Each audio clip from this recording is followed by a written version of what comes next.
Candidate 1, what should be done about schools in America? I'm glad you asked me about this. When I think about America's future, there are so many important, pressing needs, and education is the root of America's future. When every child in America receives a good education, our country will advance even further to lead the world technologically and productively.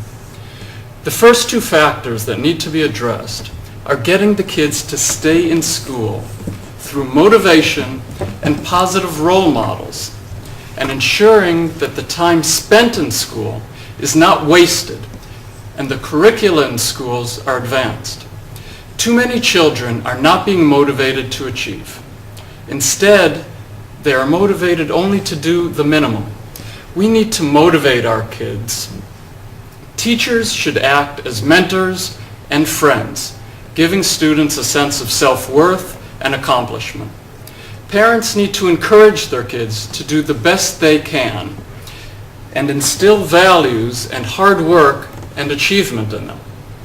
Parents and teachers can act as positive role models, but so can other adults that children have access to, people like actors and even politicians.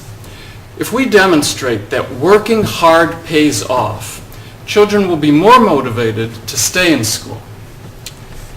In terms of the curriculum, schools across the country are teaching entirely different things. A child should be able to get the same education across the country. Further, an education should be practical. Students should learn the skills necessary to go on to college or to get a job.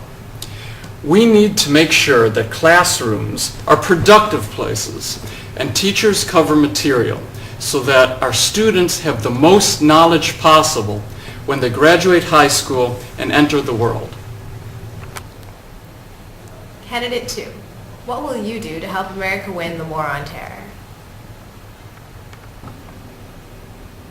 I'm glad that you asked me this question. There are so many challenges facing America today. Many of our problems have arisen because too many Americans cannot afford the care that they need. Costs are always increasing, and if you do not have insurance, certain necessary procedures can be out of the question. Even if the government were to distribute aid, it would be difficult to determine to whom and how much. As the costs of care rise, it becomes more and more difficult for the government to pay for this care for so many people. Individual costs go up and insurance costs go up. While most employers provide insurance, increased costs will have negative effects on this provision as well, which will undoubtedly lower the number of insured Americans. It seems to me that the primary problem is the cost of health care, and we need to address this problem by developing new technologies and processes to lower costs. Once we have lowered the costs, we can begin to address the larger issues of distribution of aid and revamping the systems that are already in place. However, before we lower the costs, my main concern is that Americans are not receiving the health care that they all need because they are not financially able.